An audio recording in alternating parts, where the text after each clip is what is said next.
Good evening, and thank you for attending Thursday, May 25th Receivers Meeting. Would everyone please stand for the Pledge of Allegiance? I pledge allegiance to the flag of the United States of America and to the republic for which it stands, one nation, under God, indivisible, with liberty and justice for all.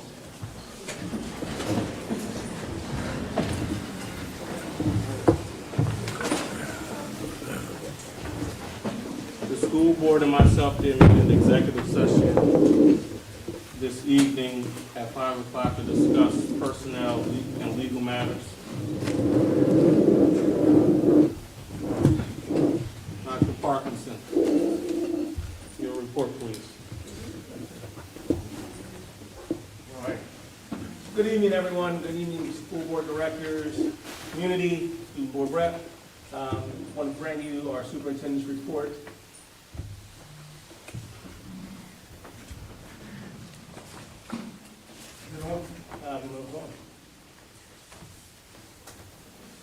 It's on. Can you just advance the next slide, please?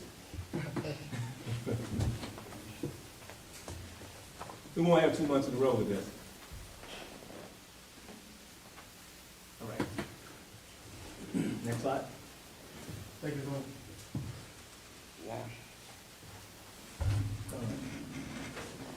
So first, I want to say thank you publicly to Harris of Philadelphia, who provided an $8,000 grant to the Chester Upland School District.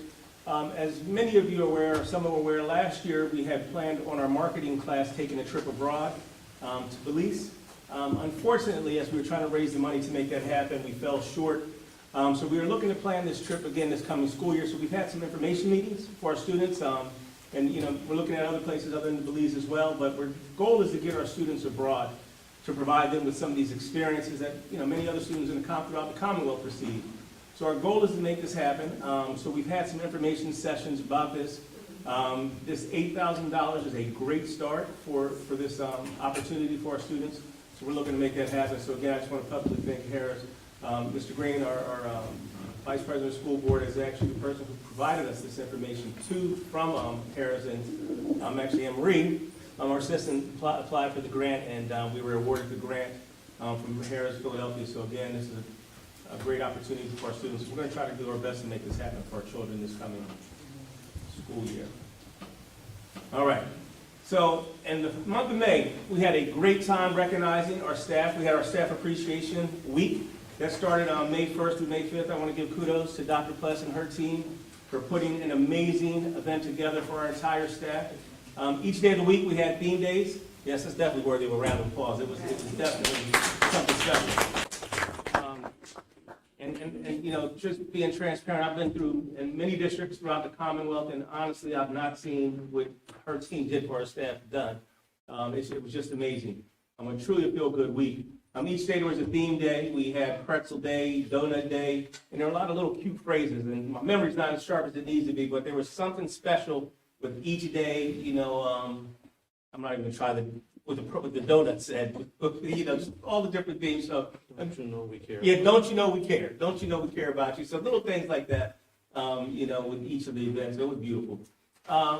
We had an Appreciation and Wellness Day that took place on that Friday of that week, which was a great time. We had food, a taste of Chester, where we had a number of vendors from Chester in the community who came out and actually provided samples of their food for our staff. And the thing that's always special about this event is that, Ms. Mosley, who works with a lot of the vendors, and her team, we get a lot of these organizations to donate a lot of the food and the games and all these things for us, so it really is no cost to the district. We were treated with a special guest, Joyce Abbott, who the Abbott Elementary show. It was actually created from Joyce Abbott. So we had Joyce Abbott, who's a climate manager in Philadelphia, came out and spoke to the staff, gave a very inspirational speech, spoke to them about the challenges of working with children, but how much their work is appreciated on a daily basis. So really want to say thank you to Joyce Abbott. A number of photos down here. Actually, Ms. Joyce Abbott is the lady in the pink pants, pink slacks. Well, we had a good time, I would say. One of the things that we do each year is we raffle off, the cabinet will raffle off a day off to the teachers. Last year, I was fortunate to be a phys ed teacher last year. This coming school year, I'll be a climate manager at Chester High School. So I begged all the staff and students to make sure that's one of our better days. You know, we have great days there, but make sure it's an extra special day there. So that was our Staff Appreciation Week. Just an update for all of the community members. This has been out on the social media website. Due to us not using snow days, which, you know, we all want to use a snow day at least throughout the years. We didn't get much moisture or much rain this season, but we're going to actually end the school year one day early. Our students will end, the last student day will be on June 9th. We will still have our graduation on Monday, June the 12th. And teachers, your last day of work for this school year will be June the 13th. That's the last teacher day, last staff day. I just wanted to share some of our promotional flyers that we're sending out within the community as we look to start our enrollment process. Well, the enrollment process has started, you know, some time ago, but just wanted to share with you what we're looking to do. Obviously, Chester Upland School District, we're enrolling our pre-K to 12th grade students right now, and we also want to focus on our digital academy as we look to bring students back into the district, utilize our digital academy, those who are choosing to use to take courses elsewhere with their digital platform. So that is one of our focuses at this current time. Community spotlight, district-wide Math 24 competition. Now, I don't know if any of you have ever participated in Math 24, but the goal or the objective of this is to get to the numerical number of 24 with different equations. It sounds easy. It sounds like, well, you know the end result or the answer, I'm going to get 24. But all the different combinations to get to 24, you know, that's when they question, are you smarter than a fifth grader? Sometimes as I'm sitting here trying to go through these Math 24 equations, you know, you're questioning yourself. But a great time for our students. District-wide Math 24 competition was a great time for our students, and really want to thank all those who supported in putting that together. Decision Day. Nationally, on May 1st is Decision Day throughout the United States, where students who are going to college, going to pursue the workforce, going into the military, they make their decision on May the 1st. I want to give a shout out to Mr. Franklin and Mr. Bell, school counselors who put this together. Decision Day was amazing. It was great to see the number of students who are going to continue their post-secondary education opportunities, but also some students who are enlisting into the military, going into the armed forces, and those who are choosing to go to work. Ms. Maya was a big part of this day as well. Her team, some of her members of her organization provided some great gifts and donations, so we want to say thank you for all those things as well. But it was a great day overall, great evening for our students, and again, thank all those who put this together for us as we move forward and they move on. District-wide music concert. May 23rd, we held, I believe it was our second concert of this school year. We had our one in the fall. We had our spring concert, which was amazing. We had participation from all of our schools throughout the district, which was great. It was nice to see the improvement from last year to this year that our students are gaining. Just the confidence and the enjoyment of being on stage. Again, want to thank Dr. Bradley and all of the music teachers throughout the district who worked incredibly hard to put this event together. Again, another wonderful turnout. And our students love to be on stage. They love to be celebrated.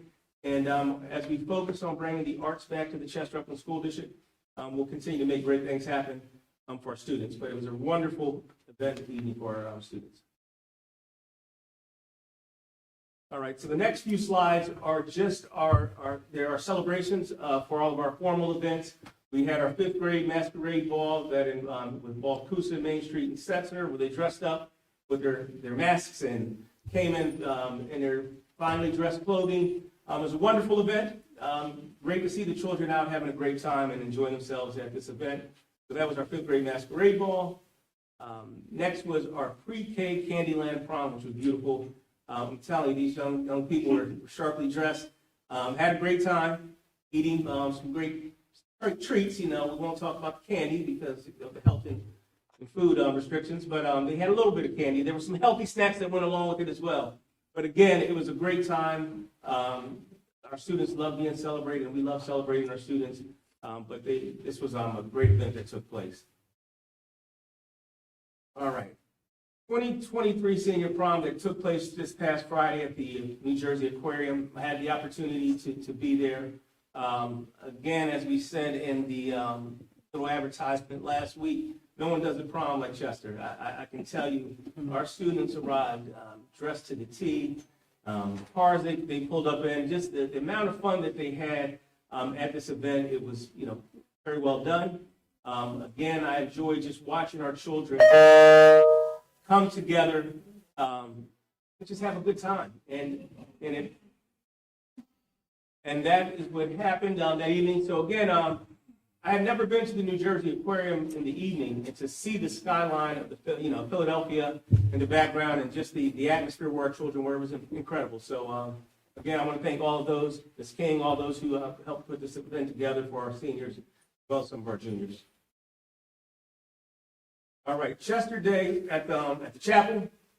We had 6 students who were recognized at this special event, and some of our staff as well. So I want to send a special shout out and a thank you to the chapels of Chester for recognizing the hard work, community service, dedication of each of these members who are before you. So again, I want to thank you for all that you do for the community, all who are present. All right, coming up. All right, summer credit recovery will take place beginning June the 20th, and will go through July the 27th. This will be Monday through Thursday. The cost is $75 per student per course. I believe it's a maximum of 2 courses that can be taken for credit recovery. So just please, if your child is looking to take a summer credit recovery course, please make sure that you register and sign up. There's also a summer program that the district is running at STEM this year. For the first time, I believe there's a significant waiting list for this program, and that's due to the preparation and the activities planned by Dr. Sutton and his team. So obviously at some point we'd love to expand it, but at this current moment there is a waiting list for this summer program that we'll be offering for our students as well. And more information to come about that. 2023 we'll be offering a summer cosmetology program. It's a 5-week course for current students in the program as well as prospective students who want to be a part of the cosmetology program. You can obviously earn the hours that are necessary for licensure. Ms. Best does a great job with these students in the cosmetology program. So if you're looking for more information on how to sign up for this, please, you can obviously use the QR code, go to our district website to gather more information. That's the summer cosmetology program. And finally, just if you could take a peek at some of the upcoming school events, a lot taking place over the next couple weeks. It's a very busy time for us in the Chester Upland School District as we prepare for the end of the school year with the commencement ceremonies, move-up ceremonies, all the different things that take place. Noting last student day, June the 9th, graduation, June the 12th, and last day of school for staff. Also want to bring to everyone's attention, June the 21st. June 21st, maybe, is our State of the District. We did this last year for you all. So please make sure you come out for the State of the District on June the 21st. That will be where I will facilitate this meeting, providing you with all of the goals from this past year, the accomplishments. We will focus on future goals. We will also focus on where we are currently in the State of the District. So again, more information to come out about that. That's going to be June the 21st at 6:30. It's the night before the receivers meeting. That is a Wednesday. So more to come. That concludes the superintendent's report. Thank you, Dr. Parkinson. We will now have our student rep. Good afternoon, everyone. The year is starting to wind down, and our STEM students are working hard to pass the finish line. Our upcoming seniors are starting to vote on the senior class officers, a bittersweet moment for me and my team, realizing that our last time has come. Last Friday, May 26th, as the superintendent mentioned, our seniors attended our annual prom. This year's theme was Under the Lights. Class of 23 looked beautiful. Prom was held at the Camden Aquarium, where seniors enjoyed the beautiful ballroom and was able to enjoy the aquarium for what it had to offer. And I can only speak for myself when I say the fact that I'm about to be a high school graduate is really hitting me. Next week, seniors will enjoy our senior week, including our class trip, class day, field day, and much more. Being on the school board has truly been an honor, and I can't wait to see what my future has in store for me and what y'all have planned for the upcoming.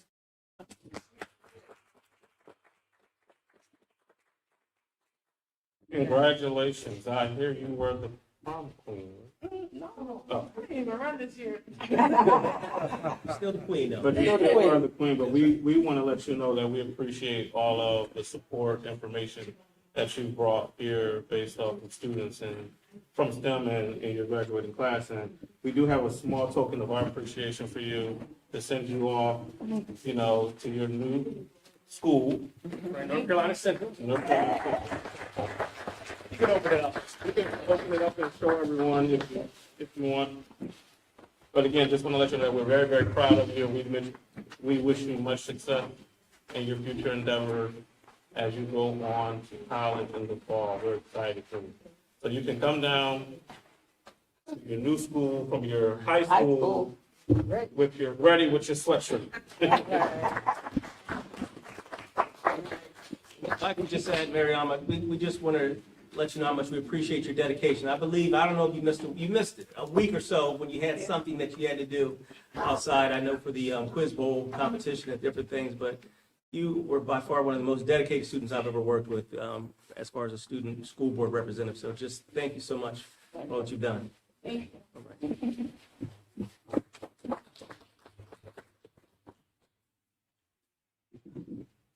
All right, we will now move on to presentations. Ms. Mosley, our business administrator, will be presenting the preliminary budget for 2023, 2024. Good evening. My name is Dewana Mosley. I am the business manager. I do want to say I also had to cover an AP English class, and as a math person, that was not ideal for me, but I made it through. I did also take my prep, Dr. Pless.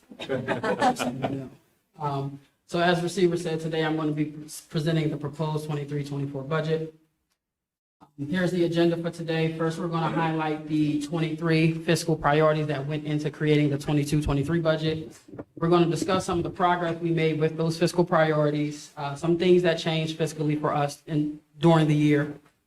The proposed millage rate, the proposed revenues. I also will explain what changed at each level of those revenue sources, which is state, local, state, and federal. And then also the strategies that went into creating the 2024 budget and also prioritizing the fiscal responsibility for 24. We did weigh the pros and cons of why we had to budget those things and why they were high on our list. And then I'm also going to present the proposed expenditures for 24.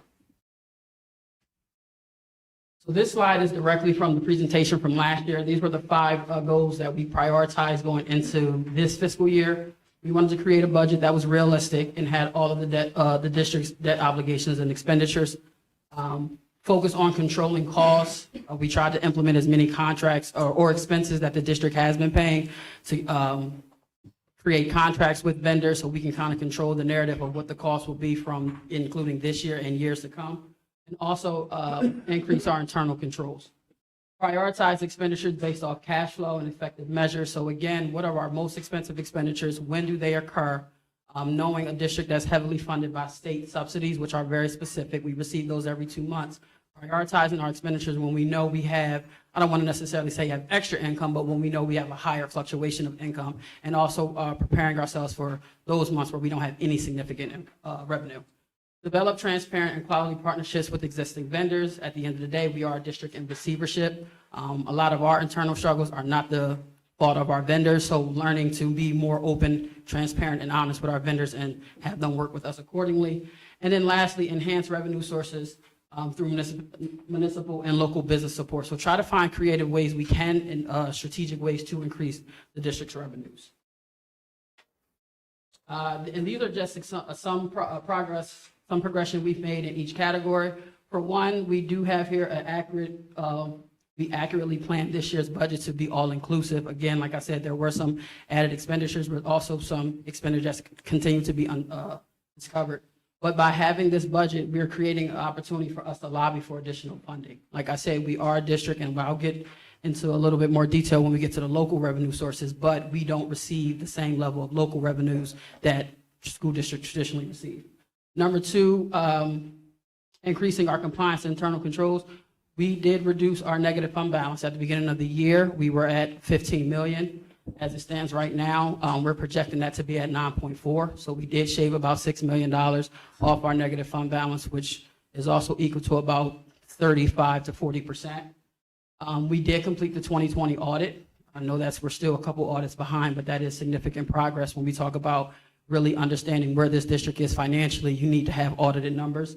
And most importantly, if we were to be audited today, I can honestly say as the business manager, I wouldn't have to blink an eye as far as all of the documentation we have for all the expenditures, where our revenues and everything is properly documented. So if we were to be audited today, we would be ready. Number three, prioritizing based off cash flow. We did go an entire year without receiving an advance from PDE. That is significant. The district usually averages about 4 or 5. That is big. And the year that the district was placed in receivership, they received 9. That is important to know because we receive state subsidies every 2 months. So you think we're really only receiving payments from the state about 6 times a year. So if we're getting 4 and 5 advances a year, that's significant, but we did not receive one for the 22-23 year. And we have improved timeliness of disbursements. Do have a lot of money going out on this Friday, so pray for me. But after those payments go out on Friday, we would be, for most of our vendors, owed for about maybe March or April. So we would be less than net 90 days with majority, if not all, of the district vendors, and that's really significant. Transparent with vendors, we have definitely established trust and cooperation. Open communication with vendors, like I said, when we can actually pay them. Our internal issues are not the fault of our vendors, but realistically knowing that we still have to provide the necessary services we need to educate children and them still working with us. So just giving them realistic timelines about when we can pay. And most importantly, we have vendors that said they would never work with the district again. How I know that there were vendors that said that, because if I look into our accounting system, there's multiple vendors for the same company. That's because the district had to do settlements in the past. And those companies said they would never work with us. However, we have reestablished and now also have credit lines with some of those vendors where before they wouldn't even send Dr. Sutton's curriculum unless we sent them a wire, put it on the credit card that day. So we now have credit lines with some of these vendors. And number 5, we enhance some revenue sources, some revenues that the district never received. And more importantly, we're being strategic about our receivables. So even as far as when we're completing our quarterly reports or when we're transferring money to the general fund, or even when we're requesting receivables that we're entitled to, we're trying to monitor those around months where we don't have any significant revenues. So that has helped us a lot. So these are the things that changed since July 1st of 22. Our new revenue sources, while we did receive some of them, we did not receive all of them. The main one being the EIT. That was something that we did implement. And while at first all the municipalities we serviced was in supportive of that, we did start receiving some pushback when it became time to implement that. So that was one of the things we had to adjust for accordingly this year. We will receive those revenues this year, but we made some adjustments. And lowering our actual revenues, budgeting specifically for what the district has pulled in certain areas over the last 2 years. Some unexpected expenditures, those continue to come up. Just to name a few, fringe benefits, IRS. I'll tell a really quick funny story. One day I was having a really good day in my office and the receiver called me, whispered and said, the IRS is here, they're in my office. And I told him, you're the receiver, and I just hung up because I didn't want anything to do with why the IRS was there talking to him. But on another day, I was having a really, really good day, and they told us we could file for an abatement. I went to go check the bank account, and they just took the money, $462,000 that the district owed the IRS for a settlement back from 2017. So again, these are just realities that the district, we continue to deal with while we're trying to make progress. And then, of course, our enrollment has decreased slightly. Again, that could be due to a number of issues as we're properly, with Dr. Mamine's department, properly doing the child accounting and reporting. And also our charter tuition enrollment has increased. And the addition of 2 more charter schools. I do want it to go on record that the district pays 20 different charter schools. I know what people see in our city is Chester Community Charter and CCSA. Those are the charter schools that are in our district. But the way charters work, you only have to live in the state. So if they live in Chester and attend somewhere else, we have to pay the cost of tuition for that student. So we actually pay 20 different charter schools. And then some of the other things, we do have 2 new facilities. The general obligation bond that the district obtained for 2022, the first payments went into effect this school year, and also the added contracts that we did for our unions, again, to make our personnel more attractive to retain quality staff. So these are the proposed millage rates for next school year. For Chester City, it's 14.31 mills. And for Chester Township and Borough of Upland is 14.25. I know you guys may see a reduction. I am going to explain that on the next slide. But I also just want to provide an example for our residents here to remember how their school tax bill is determined. You literally take your assessment value and you multiply it by the millage rate by moving the decimal over to the left 3 times. If you're in Chester and your property is assessed at 50,000, you multiply that by 0.01431, and that's how you determine your school tax bill. Okay? So here are our proposed revenues for 23-24. We have $168,229,351. Of that, local revenues make up 13.74% at $23,113,110. State revenues make up 71.26% at $119,876,312. And our federal revenues make up 10.7 at $17,989,929. Where you guys see other revenues, that's $7,250,000. That is revenue from our general bond. Like I said, the 22 bond that the district received to purchase 1350 and 1450, we also obtained money to do capital projects district-wide. That money is not housed here at the district, it's housed at US Bank. So because we're actually requesting the money to complete the projects, that money has to be reflected as revenue on our budget. So here's what changed locally. There is a decrease of 4.26% in our local revenues. The biggest reasons being the correction to homestead. As we're undiscovering things that have happened in the district, we're continuously to discover things that needed to be corrected. Like I said, the biggest one being homestead, how it's supposed to work. Every year, you're supposed to receive a significant amount of data from the county. As far as the number of people that pay taxes in your community, the number of people who are on homestead, the median assessed value, all of this information is supposed to come from the county, and you're supposed to calculate the homestead exclusion for each individual property. So now that we did it the correct way, and the way homestead works is whatever we receive as property tax relief, you give that to your homestead approved properties first, and if there's any money left over, that goes to lowering the millage rate for everybody. So if you looked on the slide before, why our millage rate went down is because we properly allocated the property tax relief how it's supposed to.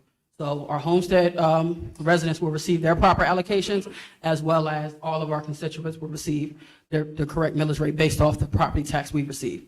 We also have additional revenue that from this year that we received once we contacted the state and also with our legal team to determine how that was to be allocated. They told us we can either reprint every single bill, which would have been hundreds of thousands of dollars, or we give the residents their credit. So any person who owned a property in 2022 and is on homestead will receive an additional one-time credit next year reflected on their tax bill. Okay? So again, combined, that was a significant amount of property tax relief that takes away from the revenues that we will collect from real estate taxes. We also wanted to budget accordingly for what we have collected over the last 2 years. The district has pulled in about 16.5. They have budgeted for about 19.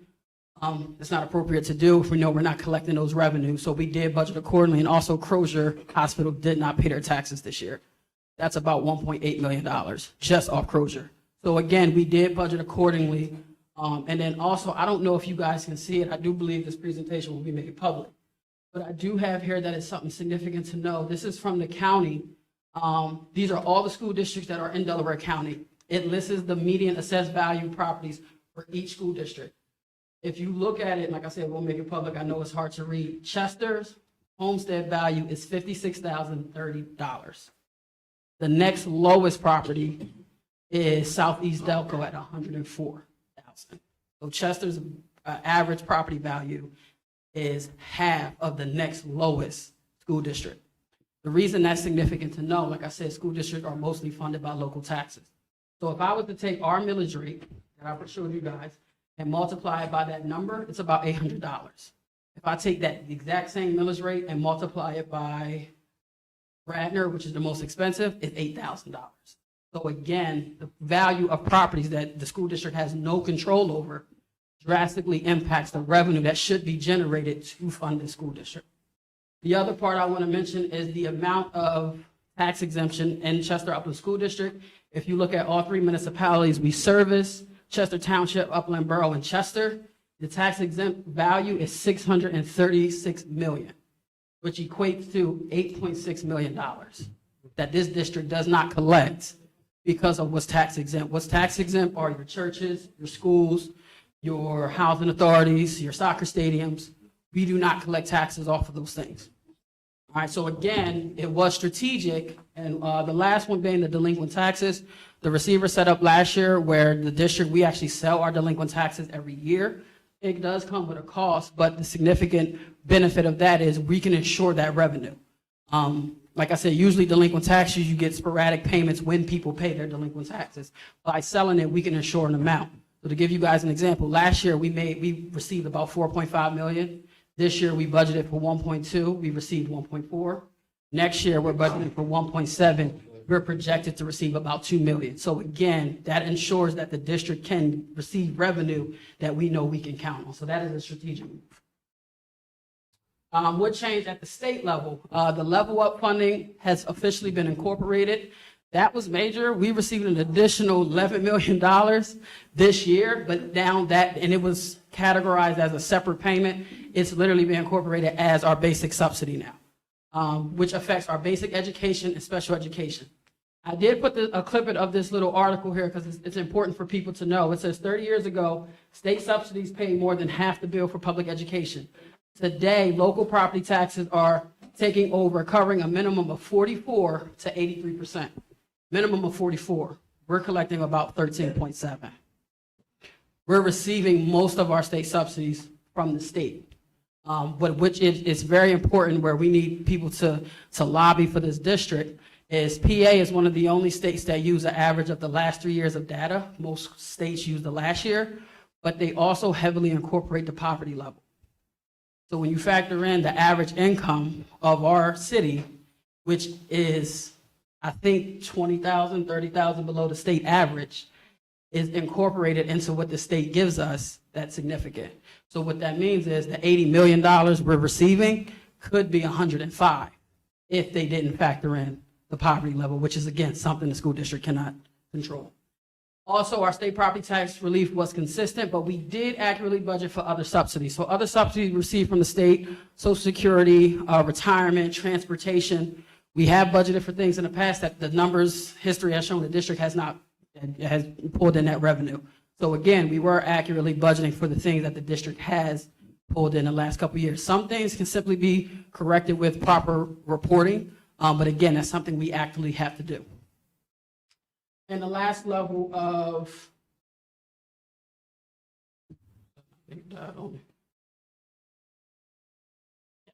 last is federal. So our budget incorporates, our ESSER funds are heavily incorporated in this budget, estimated at about 11.5 of our revenues are ESSER funds. Most of that is ESSER 2. ESSER 2 grant expires September 30th of 23, which is in about 4 months. So we'll receive the balance of that subsidy, which is about $7 million. The other ESSER grants expire in September of 24, so what we budgeted for was just 12 months worth of payments for all of those grants.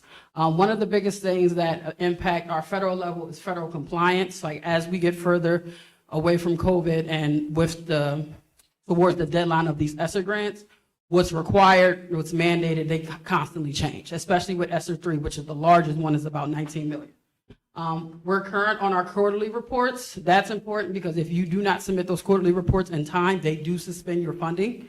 And if you're not spending the money, if you have more cash on hand, they will suspend your money.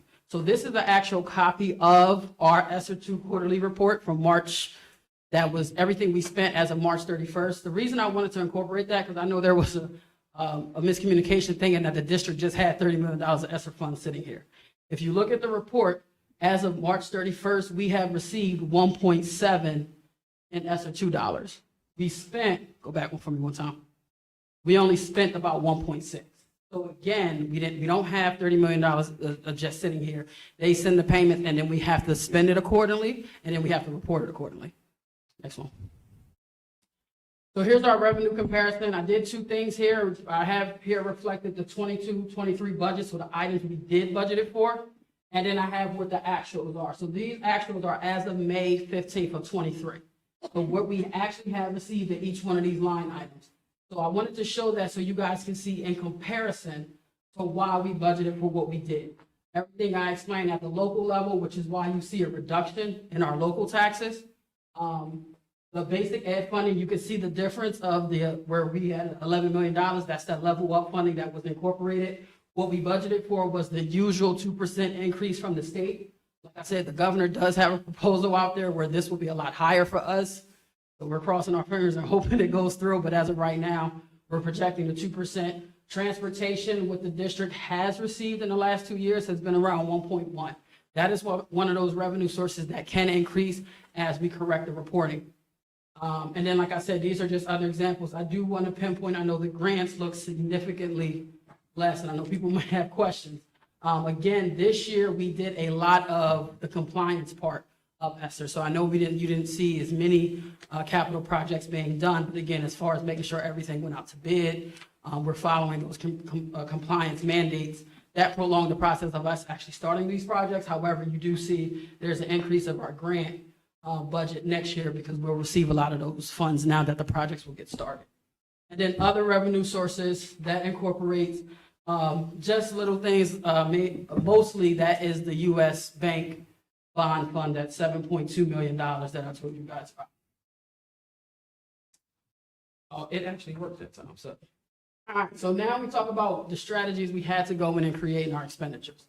So we know what the goal is for everyone, of course, is to exit receivership, but that's a very broad topic, and you have to be strategic when we talk about doing that. So the focus this year was to establish a baseline for the district. What our district looked like 10, 5, even 3 years ago was extremely different. So we have to budget for that reality. So this year was more so let's set a baseline so we can start creating those 3 to 5 year projections as school districts have. So the plan was we had to create an assertive budget. I had a conversation with the receiver and the superintendent in January, and it was a recommendation, but I said I didn't think it was fair for us to sit down and have conversations with principals saying, hey, what's your wish list? Like, what do you want to add to your building? We can't even do the bare minimum. In some instances, we're not even providing the things that we are supposed to provide right now. So it wouldn't have been just to them to get them excited, right, about certain things and know we can't meet that standard. But again, the district has not in the past captured all of this expenditures. So even if, hey, this might be something we want to do for you, these are expenditures that we haven't properly be budgeted for, so we need to reflect those. So what we did is we prioritized the district's 5 largest expenditures, and I'm going to show those to you. And then we had to make sure we continue to capture all of the real costs of the district. So these are the top 5. Oh, man. Slide 13. So these are the top expenditures for the district: charter tuition, personnel, debt service, special education, and transportation. Like I said, we actually weighed all the pros and cons on why we need to prioritize these and what's the benefits if we do or don't pay them. Number one is being charter tuition. For one, it's a requirement for us to exit receivership. We have to pay the charters on time. We have to pay them directly. It also benefits us paying them directly. The district every year completes what's called a 363 form. That determines the tuition rate. However, if we do not pay them, the charter schools have legal right to contact the state and say, this is what we think it costs to educate a child, which means it could be higher than what we determine. So again, that will fluctuate our costs. Also, it impacts our cash flow. If we don't pay them directly, they can call the state, and then the state will send them their money before we get our state subsidy. So it will drastically impact the money we're expecting to receive. And then at the end of the day, there's still students that live in Chester Upland that attend those schools. Number two, personnel. Of course, we have to make our district more attractive so we can retain quality staff and also keep the staff that we do have and try to boost morale. I can promise you if a teacher is probably concerned about how I'm gonna pay my car note, probably not putting in 100% focus about how we're gonna educate these children. So again, that is something we have to prioritize. Number three, debt service. As a school district in receivership, our debt service payments are, for the most part, are directed as well from our state subsidies. That's a requirement while we're in receivership, but also impacts our credit rating. So again, we want to become current on our audits. We want to pay down that negative fund balance, we can build our credit ready so we can obtain loans at a better rate. And of course, it affects our ability to borrow. If we're not paying them, it works just the same way it does in your household. If you don't pay your debt service, another lender is not going to give you a loan. Number 4, special education. This is important because this is a significant part of our population. I do believe, Wilson, you said it's about 25% of our students that we service are considered special education. Also important, we can obtain additional funding. Every year in November, the state gives out more money for special education for extenuating circumstances. I asked a rep from the state, well, what is this extenuating circumstance? He said, well, if it's something crazy where your out-of-district placement is like over $100,000. I looked at Dr. Wilson and said, well, most of ours are. So we have a chance to obtain additional funding just by making sure we're properly recording all of the expenditures associated with special education. And more importantly, it lowers our liability. We have a legal right to provide the services that those students need. If we're not providing those services, we get sued. It costs us more money anyway. And then number 5, transportation. Again, we have a legal requirement to provide transportation to students. Also, it can help increase attendance, and this is a safety issue. I don't know how we don't want to ignore that for some of our kids. The neighborhoods they have to walk past just to get to school, it defers some of them from coming to school. So again, transportation is something we want to provide. Here are our proposed expenditures for 23-24. Total is $175,610,178. If you break those down, the proposed budget for charter payments is about $58 million, and in full transparency, that more than likely will go up before we approve the final budget. Again, this information is based off projections on what we have paid at certain points and what we still have to pay. This final budget will be paid, it will be approved after we finish making the charter payment, so we'll be able to get a exact number. Our personnel cost is a little over $50 million. That's all inclusive, salary, benefits, everything. Our capital projects, I know it wasn't on our top 5, but the reason it wasn't is because all of the revenue we have for our capital projects are either ESSER dollars or the bond funds. So those expenditures are really a wash. Our debt service is about 12.3, special education is 12.5, transportation is 5.2, and one of the biggest things to notice is our past due obligations. The receiver has requested this budget includes us addressing past due obligations. Again, if we're trying to get out of receivership, we cannot just continue to address our current bills knowing the district historically has outstanding balances. And then the other expenditures is everything else outside of those categories. So just to give you guys, those are like our supplies, operation costs, IT, insurances, all those other things. Here's a comparison of 22-23.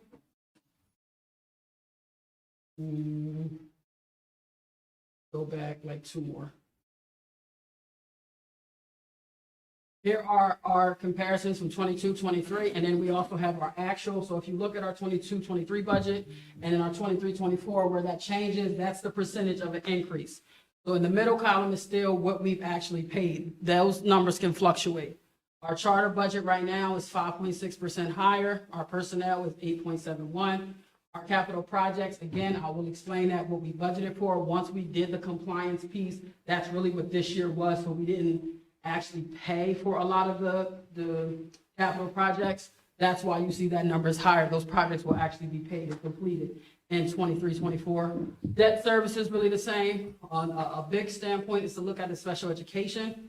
It is almost $5 million higher. Again, that's all inclusive. When we talk about legally the services we are to provide for these children, we can't necessarily just omit those.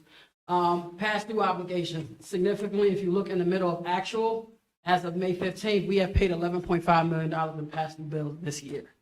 What that does is that takes away revenue for us to pay this year's bills. So again, the receiver asks that we start budgeting for those things. And then the other obligations, again, as I explained to you guys, are our operation costs, insurance, different things like that. Next slide. This is just a quick overview to show you guys in a closer standpoint, because I know it's hard to read. Our local revenues as it compares, all of our revenues as it compares to last year. You can see overall there's a 14% increase to get us to the $168 million figure. And then here are all of our expenditures of 22-23 compared to, that should say 23-24. I do apologize about that. There's a 19% increase in our expenditures for $175 million. The district does have, as it stands today, a projected deficit of $7,380,826. I do want to pinpoint in that total is us budgeting for the $4 million of past due expenditures though. That's not, and honestly, that's just the 10th grade class went to Six Flags. I just put that picture on there because I know a lot of times the information I share is a little depressing.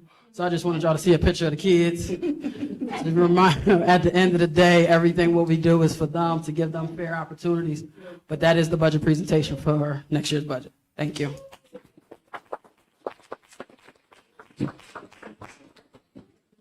Thank you, Ms. Mosley, for that presentation. And I have to say, going through the process and reviewing old budgets and presentations, this is the most realistic budget that Chester Upland School District that I can see has had. It's the most transparent presentation, and I think has been presented to the public, and it gives everyone a true understanding of where we stand. We still have work to do. Of course, by June 21st, we have to pass a balanced budget, and right now you see $7.3 million. We have to make some sacrifices to get where we need to get to pass a legally a balanced budget, but this is our reality. This is our reality. Any more presentations? I think we got pushed back. Okay. All right. At this time, we will have a approval of the minutes from the previous meeting on April 27th, 2023. The minutes from April 27th, 2023 are hereby approved. We will move on to public comment on action items only. Ms. Williams, you have the sign-in sheet. Action items only. You can step to the microphone, state your name and address for the record, and you will have 3 minutes to do, well, it's dialogue on this part.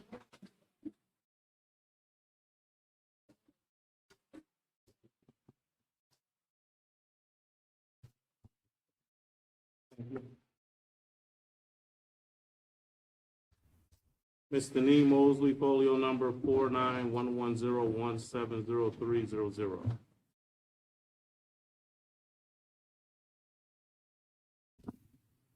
Good evening. Is the budget presentation an agenda item, or would that be public comment? That's public comment. Okay. My first question is on my item B1. There are 2 positions listed. I don't want to state persons' names, but I noticed it's transportation coordinator / operations / admin. So can someone give more clarification as to what the operations and admin is for that particular I guess, individual? Are they going to be multiple jobs? And then the same for the assistant superintendent / or curriculum and instruction. Are we going to have more than one assistant superintendent? So if more information can be provided there so we can kind of get an overall feel for the change there. I'm going to just keep going so I don't exceed my 3 minutes. C6, approval to enter Pennsylvania Trust. In the action section, this says effective July 1st, 2022. I want to know if that date is accurate or should that be 2023. I do see in the explanation they kind of go back and look at things for 2 years, so I'm not sure whether we have to say effective when they go back, or does that need to be changed to 2023? And then on, what is this, C13, it states that this work is for a new school, and I need to know what's the number of students that will be at the new school and what grades. And then there's a lot of like C 14, 15, and 16. And I just needed to know if proper bid protocol was completed for all of those expenditures. All right, I'll start and team jump in where necessary because I sometimes act like I know what's going on in this movement. So, if the transportation coordinator, when you see the slash, no, he will just be the transportation coordinator. It falls under operations and central administration. That's why those slashes are there, I imagine. Okay. It's just location. Okay, thank you for that clarification. Is that- The assistant superintendent of schools, and Mr. Donatelli, I'm going to tell you to tell me when to shut up because these are personnel matters. But we know Dr. Sutton is a part of the MCIU contract, which ends June 30 of this year. So we will no longer have that obligation. He will now become a Chester Upland School District employee with that title, and it will encompass all of the work that he does as the chief academic officer under the old contract. So I think Dr. Lamine is still here, and Dr. Sutton now is a part of the Chester Upland School District family more intimately, I guess you can say. All right, so that's that one. And then we have the 6th. When they do these, they do them 2 years, they do them every 2 years. So it's for that date, effective July 1, So would they have to 2022. go back? Thank you for clarifying. As it pertains to, now, I am going to need help with number of students. Grades for the new building will be 6 through 8. 6 through 8. I believe so. I defer to Dr. Parker, to Dr. Sutton about numbers. 300. Okay, 300 for the numbers. As it relates to were the things properly bid, yes. The things that you see here, C14 through C16, they went through the bid process. That's why it took so long for the projects to get to the point where we are today. So we're actually awarding based off of the bid process. Okay, thank you. All right, thank you. Ms. Karen Meyer?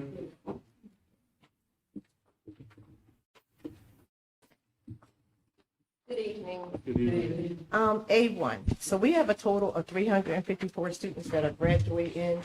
And have all the grades been applied to the students? And was this information provided to our alumni who handle our graduation boxes each year for the students?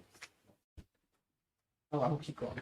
A2, I see that we paid $12,400 for Newman. Have we ever thought about contacting Widener to see how much they would charge us since they are located in the city of Chester? I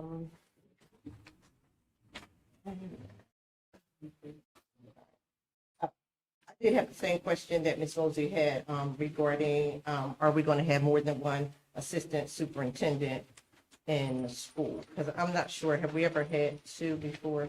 We actually, I look back, we had 3 at one point, and then we Really? did have 2. We did actually, 3 assistant superintendents. Now, that's probably, of course, when I was here, and there were probably 5,000 students, but we had 3. Okay, I was just questioning because of the number of students we have. I don't think we need that many, but okay. C10, so we are finally getting installed a new PA system in Chester High School. So that was a good thing. And I also had the same questions regarding the projects that are being done in the schools. I'm C 13, 14, 15, and 16. And I see that we're doing a lot of work in 1350. So I did question why we're doing so much work in 1350 when we have so many schools that need a lot of work. I think that's basically it for me. Okay. I don't know if the names have been provided to the Alumni Association as of this date. I would imagine you guys work with the counselors or? Council and building administrators. Okay. I don't think we allocated for that many, but okay. Okay. So, yeah, we'll follow up with that one. Your other question? About related- Widener and Newman, because we're paying Newman so much money. Have we ever talked to Widener at all to see if we can get any kind of discount that they would work with us? We had conversation with Widener University, the building principals, they lead the charge for graduation, this was their decision. They have a $20,000 budget, they use it at their discretion to, put graduation on. Central administration doesn't have any involvement in graduation. And I think we answered, you said your other question, and you had said one other thing related to, I asked a question regarding. well, C10. Mhm. Let me get the C10. Chester. Oh, I just that was gave just a you comment, kudos. right? Yes, That was just a comment. Yes. And again, Ms. Mosley mentioned it briefly in her presentation, going through just the appropriate process. So we had to go through the appropriate bid process to get to this point. So now, yes, it will be resolved, the PA system at Chester High School. okay. Thank you. Thank you. A1 was about the list, right? The alumni list for the alumni? That was about how many students will graduate, 350. Yes.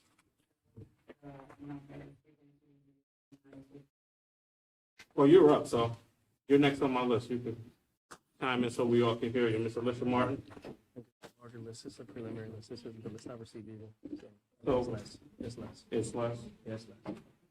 Okay, so Yeah, I will.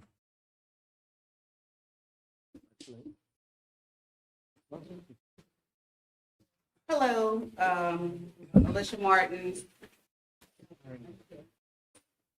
address for the record. Oh, I'm sorry. My address is 321 East 20th Street in Chester, of course. We were given a total of 260 students, and on, if my calculation serves me correct, for A1, it looks like it's 354.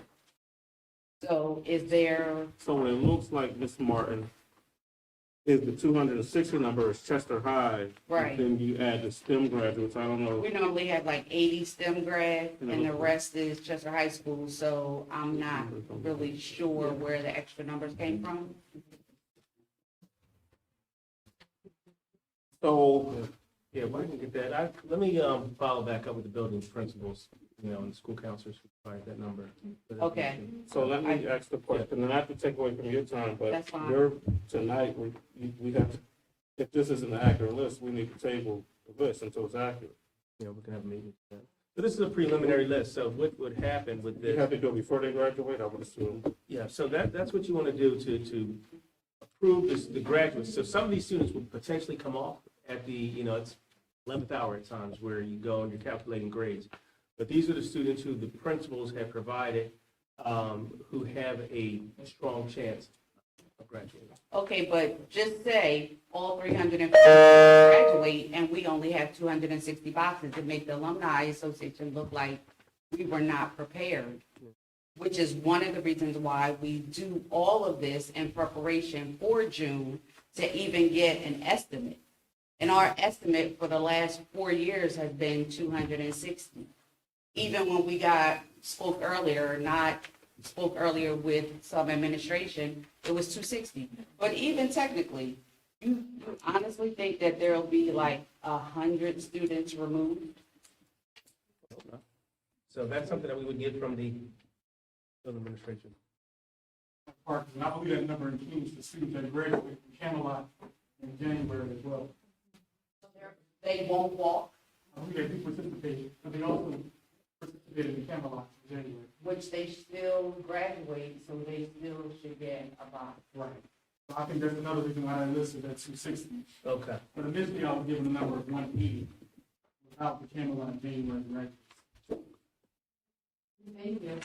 So,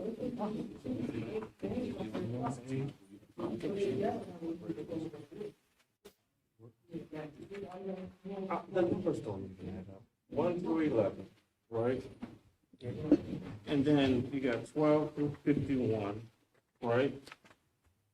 And then I got cut base 2 through 91.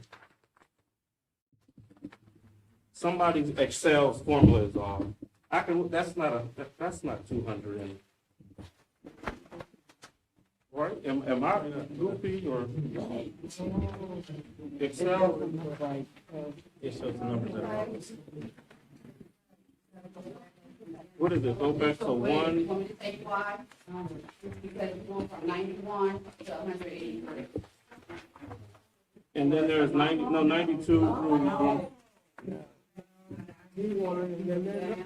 And on this side is It 92, goes from 97. 91 and then over here to 92. Why did they do it this way? Down. Okay. so what's the cut and paste, okay. So, Mr. Donatelli, Yes, sir. what is this contingent upon final review of solicitor and It would be contingent on all students receiving the amount of credits necessary for graduation. You have the list. These are the anticipated students. They still have to have the amount of credits to receive their graduation.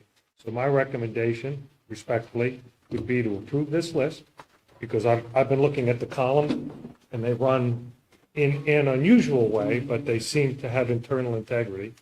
And the motion would presume, or at least could include, of course, the requirement that they accept, or that they earn the amount of credits necessary to receive the diploma. I think that's how I've always looked at that requirement. Okay, thank you, sir.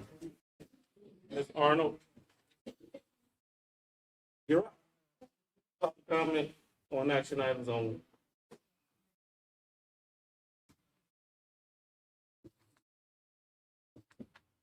Good evening and thank you. This is for items on the agenda, is that correct? Correct. My first is C7. Whenever we Could you get state your address for your name and address for the record, please? Jean Arnold, 2601 McCary Street. Thank you. Thank you. When we address these items, could we have a more detailed explanation for C7? For C8, my question is, can our students get involved perhaps in internships or somehow have some meaningful learning experiences from this activity we're doing with the buildings, et cetera, for C8? And for C13, the new construction, we have asked at some point in the past for a plan to be explained to the community about what is in the works for 1350. We asked for a model to be provided for us to sort of help us understand what this is about, and a more thorough explanation of the bond that was floated for $30 million so that the community will know more about what we're doing. And so I'm asking if we could still do that as we move forward, please, because we haven't seen that information yet. Then on E9, we have a list of updates for our district, and could we have a little bit of a discussion or explanation about E9, which talks about lesson plans, E16, the gifted program, 19, which is independent study, 25, which is alternative education, 26, which is adult education. We have a policy, what have you, for homework, which is number 28. And then we have something of a policy apparently for charter schools, 32. It would be helpful for us tonight if we could hear a little bit more about what those policies are so that we would be informed. I think those are my items for agenda issues. Thank you, Ms. Arnold.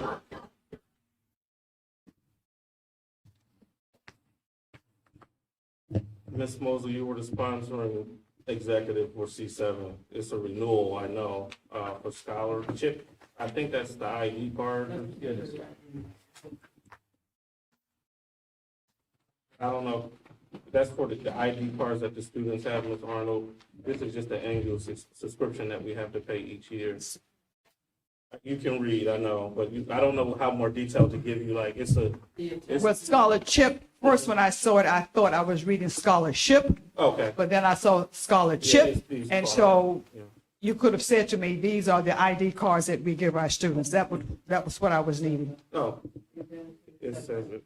The attachment also, that was on the website, the whole proposal. About those attachments on the website, they are challenging to find, but I will probably take more time to try to find them in a timely manner, because I know when the committee meets the week before, those items are not available, and by the time that I do find them on the website, it would be a crunch to go through all of those details, but I do appreciate the fact that they're being listed here tonight. If, for anyone, if you go to board doc, if there's ever like this little paper next to an agenda item that's listed, if you click that, it brings up the attachments that are listed here. So on all of these agenda items here, if it has an attachment that people can view, you just have to click the little paper next to that agenda. Thank you, Ms. Moore. When are those made available? When the elected school board meets, is all of this available the week before? Because they have those committee meetings. You remember? Not the week before. They are available usually a Friday or Monday after they meet.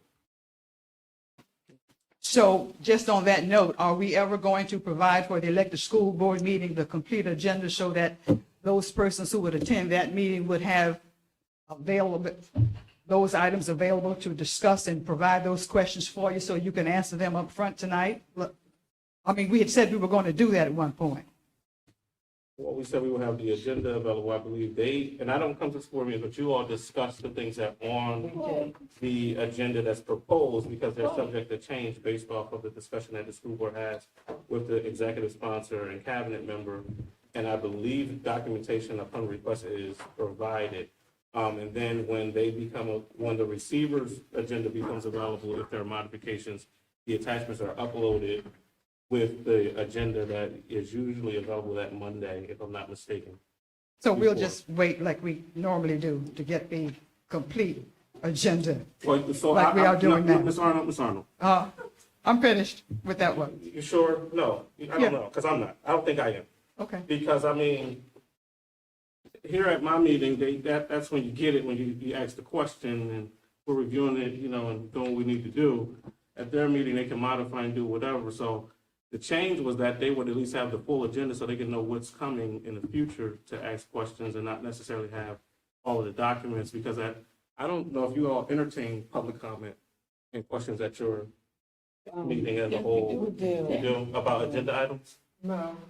It's just general public comment? What we talk about. Public comment. Right, so I think that's, The last couple meetings. They don't come to the meeting. oh, you haven't had any? No. Question. It's just the cabinet and us. Okay. But the process that's established here is the process as it will be.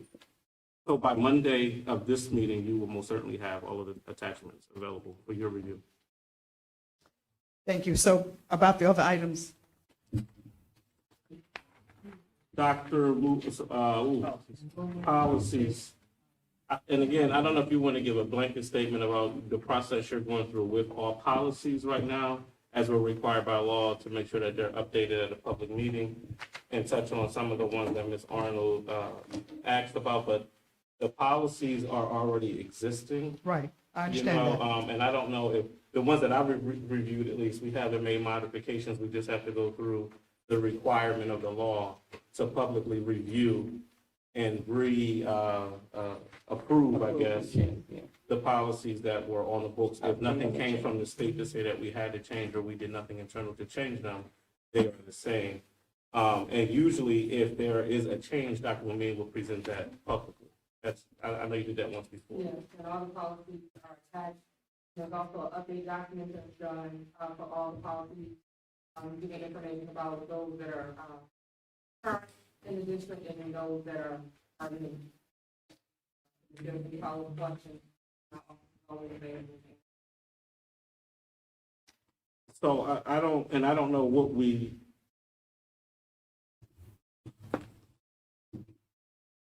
You don't know they are. Yes, You said grade out there. I saw that. Not anything to me that they're actually. I saw that tonight while I was sitting here, yes. And they will. I did that. Yes, I had someone give me a copy earlier today.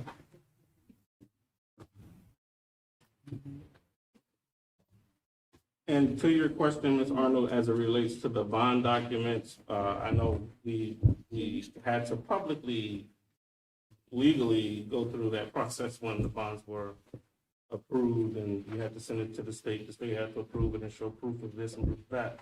But to your point, a detailed version, I know that is a part of the state of the district address that talks about not just 1350, but all schools and plans. And there is detailed information in there about 1350, so you will most certainly see that, the plans for that. You had asked another question that I think is a great idea related to Around C8 and C13? C8. I think the internship. I think it's C8, yeah. I think that is a great idea that you suggested, and we'll love to go back to this particular organization to see if that's something that they can make available for some of our students to have them involved. I know they will be involved in the process of creating the plan, but to kind of do more of an educational component, I think is a great idea. And C13.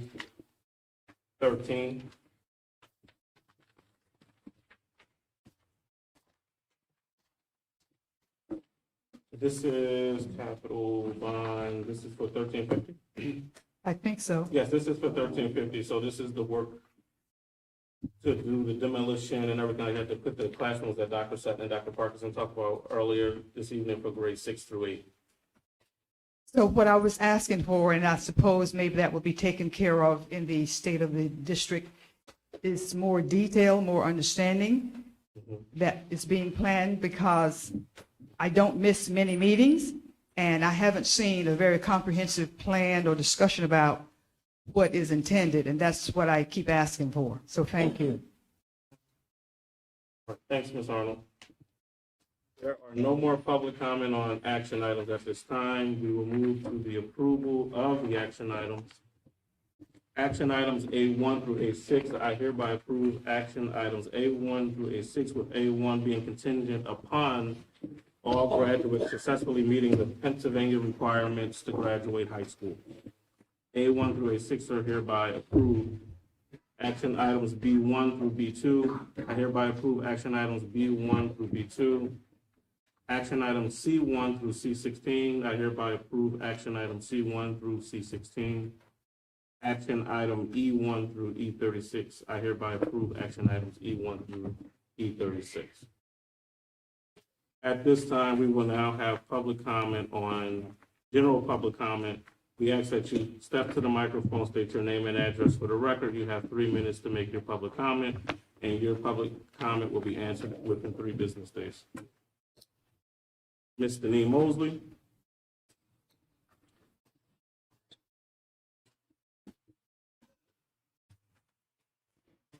Denise Mosey, and my folio number was listed. Do you want to read it off? No, we have for the All record. right, I just have a statement. I read the response to my question about if proper protocol was followed in regards to a RFP on a payment to a contractor for $270,000, and basically the response posted stated that the attorney advised the superintendent that it was not necessary. I looked up the PDE procurement regulations, and I beg to differ. Ultimately, the buck stops with the superintendent, so regardless of what is recommended as the leader of the district, we should be ensuring that proper protocol is followed. The responses stated the district was still awaiting the contract, which was stated to be a reviewable item at the time of the last meeting, but it did not exist, which means we executed payment ahead of receiving the contract, which is not a responsible practice. Also, if there was no clear explanation at the time of the meeting by the superintendent, then the item should not have been moved to a vote. The reason for my concern about this is because it appears that we're rushing to begin new work in the new administration building where there are no children currently enrolled, and when I have been asking for almost a year when our major projects beginning in school buildings where we currently have children and staff, after watching schools be closed down for inadequate air conditioning or heat.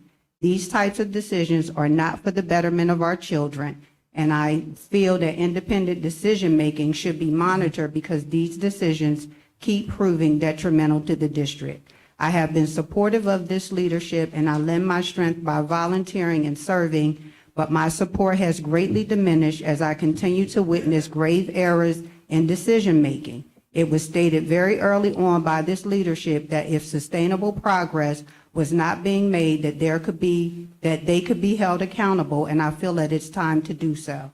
Chester Upland School District needs a strong visionary leader who can move academics and learning, galvanize and energize the staff, and ensure sound financial decisions are made, as well as due diligence to ensure required protocols are followed at all levels.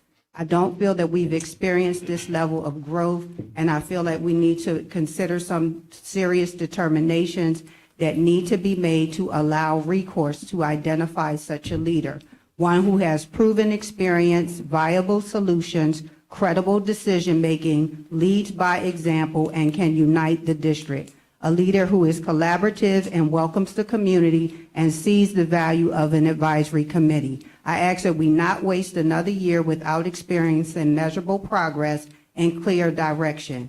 We cannot allow decisions to continue to be made that financially strap the district and have no clear indication of the direction the district is headed. Receiver Nichols and the elected school board. I I ask apologize. that, I'm done. Okay, thank you. I ask that you look for immediate and viable solutions because time is of the essence.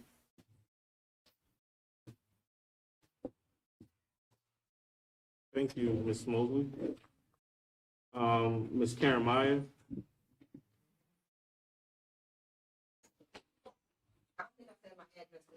So I'll say it, 904 Pusey Street, Chester, PA. Couple things. Baccalaureate service has always been on a Sunday. And now we've changed it to a Thursday.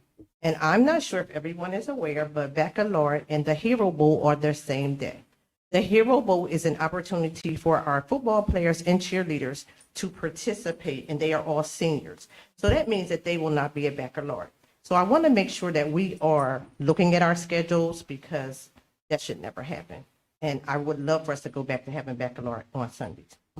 Looks like we're having 6th and 8th graders into 1350.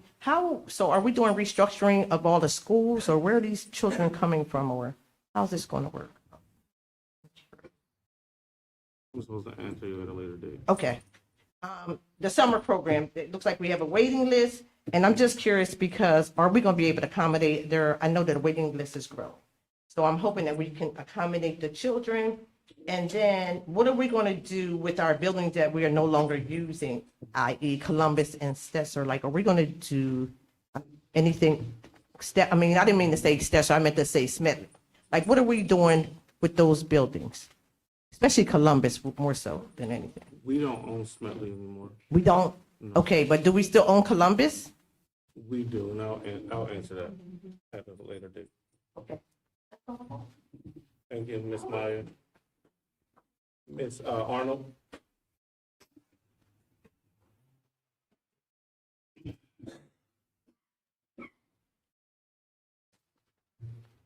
Jean Arnold, 2601 McCary Street. One item, Mass Insight Report. We have done the survey, and we have been promised a complete review of it, and we have not seen that yet. I just wanted to bring that to I know you already know it, but what I want to say is we are still waiting to see the results of the Mass Insight Report. I'm still advocating for us to hire a special ed director. I've already talked about why we need somebody individually to carry on those responsibilities. I don't think we have one now. I'm hoping that the updated organizational chart would show that, but I'm still advocating for that position. Also, when we do our state of the district, I'm asking that we consider doing a report card for the district. I asked for that before. Students have report cards, and it would seem encouraging to me if the district had a report card and would say we are all in like our students to show how we are progressing, et cetera, on various items. And for maintenance, it seems to me that we have reduced the number of persons working as maintenance persons in our buildings. And for what I'm understanding, the number is too small. Two people, for example, cannot take care of a building totally. So I'm asking if we can consider increasing maintenance staff so that our buildings can be managed better. And just this idea of transparency. We've talked a time about being more transparent. I like details when things are being explained. And so what I'm asking is that we really look at how we could be more transparent and better communication, better at our communications to the community. And I ask for a budget for the CTE program and the details for the engineering component at STEM. We had a meeting the other day. We did not get that budget, and I'm hoping that we can still get it. I'm sure that it exists, and whatever has been forwarded to the persons who are in charge of the CTE program and the teachers there, if we could just simply send that again so that those of us who are advisors on that committee would have that information, that would be helpful. I know the school year is ending, but I still would like us to understand, this is talking about the school year that we just about to finish, not the future, but we would like to see a detailed budget of the CTE program and then specifically the engineering. I've had the meeting and we were not able to get that information, so I'm just asking that we just try again to send it. Okay. Okay, Ms. Arnold. Thank you. I will just put a comment for the record related to the Mass Insight. Tomorrow is actually the day that Mass Insight and PDE are coming to present the findings to the administration. So once we get the findings, of course, we have said and will do, it will be made publicly available for the public, but that is happening on tomorrow. So I anticipate the next few weeks that document will be rolled out publicly. And as many of you know that have been here for a while, this leads right into us moving into an amended recovery plan. So PFM has also started their work on the upcoming amended recovery plan that will take place. All of this we anticipate will be completed for one large strategic comprehensive plan for the district that will encompass the things that are being stated in the district address. The comp plan that a lot of you went through about a year ago will be made readily accessible and rolled out publicly before the next academic year starts in the fall. All right, there's nothing else on the agenda. We hereby are adjourned.